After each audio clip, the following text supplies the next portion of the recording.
ক্ষমতায় গেলে কি করবেন এমন প্রশ্নের জবাবে আই হ্যাভ এ প্ল্যান শিরোনামে ধারাবাহিক পরিকল্পনা তুলে ধরেছেন বিএনপির চেয়ারম্যান তারেক রহমান। সেই পরিকল্পনার অংশ হিসেবে সারা দেশে 20,000 কিলোমিটার খাল খননের কথা জানিয়েছেন তিনি। মঙ্গলবার একটি নীতিগত আলোচনায় এই পরিকল্পনার ব্যাখ্যা দেন তারেক রহমান। আমরা যেটা করতে পারি, যেটা খুব সিম্পল জিনিস, এখানে অনেক মুরব্বী বসে আছেন, পেছনে অনেক মুরব্বী আছেন, আমার বয়সী মাঝ বয়সী যারা আছেন, আমরা জানি, আমাদের ইয়াং যারা আছেন তারা হয়তো ডকুমেন্টারিতে দেখেছেন। আমার বাবা যখন বেঁচে ছিলেন, শহীদ রাষ্ট্রপতি জিয়া রহমান, ওনার একটি প্রজেক্ট ছিল যেটার জন্য উনি খুব ফেমাস, সেটা হচ্ছে খাল খনন কর্মসূচি। এন্ড ঢাকা শহরে আমরা যারা বসবাস করি,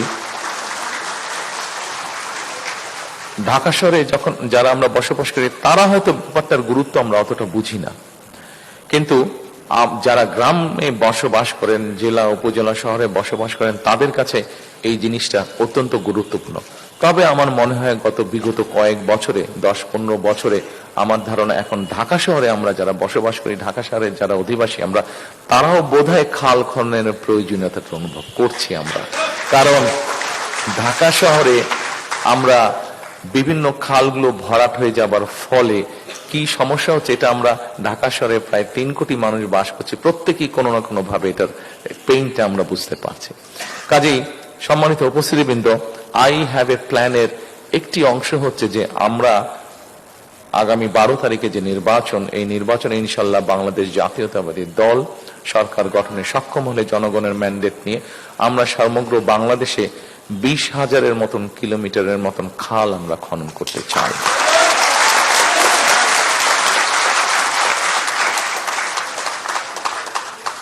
অবশ্যই এর মধ্যে এখানে আপনারা যারা আজকে উপস্থিত আছেন, আপনারা এই 17 ভোটার, আপনাদের সামনে আমি দাঁড়িয়েছি, এখানে বক্তারা কম বেশি সবাই বলে গিয়েছেন আমি একটি দলের থেকে এই অঞ্চলের প্রার্থী হয়েছি। আমি আপনাদের ভোটে নির্বাচিত হলে ডেফিনেটলি এখানে যেই খালগুলো আছে সেগুলোর ব্যাপারে আমরা ব্যবস্থা নিব।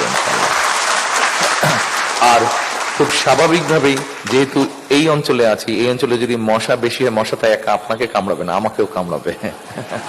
ডেঙ্গু হওয়ার পসিবিলিটি যদি আপনার থাকে, যেহেতু আমি আপনাদের সাথেই থাকবো, এই এলাকারই আমি অধিবাসী, এখন ডেঙ্গু আমার হওয়ারও পসিবিলিটি আছে।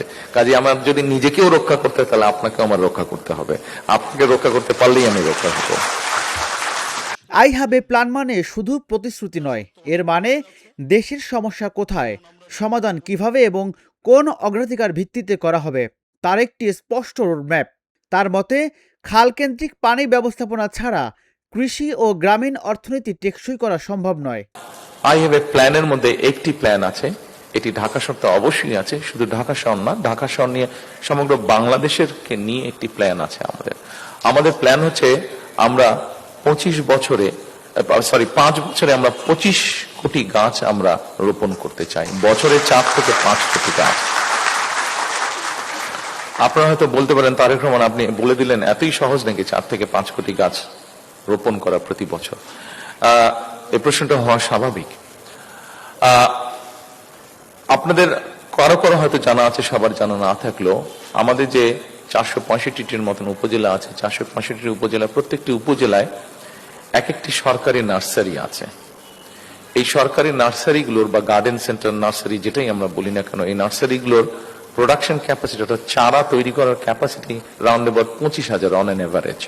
আমরা যদি এটাকে প্ল্যান করে পুশ করি, এটা 40,000-এ নিয়ে যাওয়া যায়।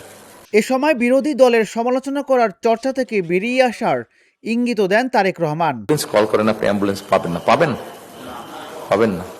ঢাকা শহর, বাংলাদেশ বাদ দিলাম, খোদ ঢাকা শহরে there is no central ambulance system। চিন্তা করতে পারেন, আমি বলার আগ পর্যন্ত কেউ চিন্তা করেছিলেন ব্যাপারটা?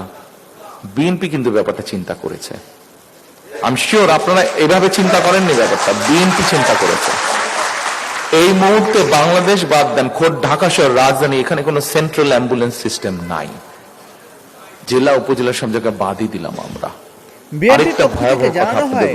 পরিকল্পনার বাস্তবায়নে স্থানীয় সরকার প্রতিষ্ঠান, পানি বিশেষজ্ঞ এবং পরিবেশবিদদের সম্পৃক্ততার কথা ভাবা হচ্ছে শেয়ার করার জন্য। শেষে আবার রাজীবুল ইসলাম, ঢাকা জার্নাল। ঢেকি স্বর্গে গেলেও ধান ভাঙে, আমি একজন প্রার্থী, প্রার্থী হিসেবে আপনাদের কাছে কি চাই সেটা আর বললাম না, সেটা আপনারা সবাই